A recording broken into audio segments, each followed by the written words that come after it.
how to edit Western Union receiver name. Hey guys, in this video, I'll guide you through how to change the receiver name on Western Union.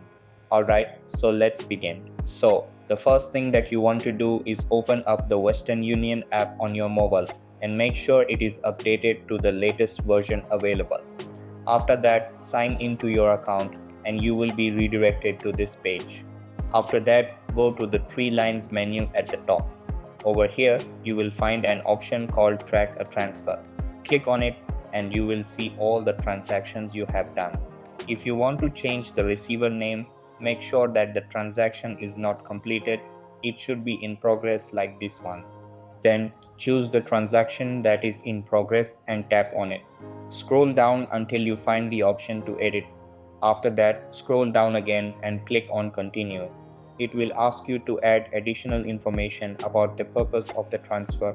So choose whatever purpose you want and click on Continue. Next, it will ask you to add the card you used in this transaction or change it if you want. Click on Continue and you will be prompted to enter your debit or credit card information. After entering all the information, click on Continue and review your changes.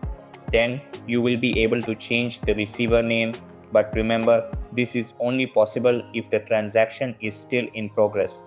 You can edit anything in the transaction as long as it's in progress. So that's basically how you can edit the receiver name on Western Union. So that's all for this video. Consider subscribing if you find it helpful, and I'll see you in the next one. Thanks.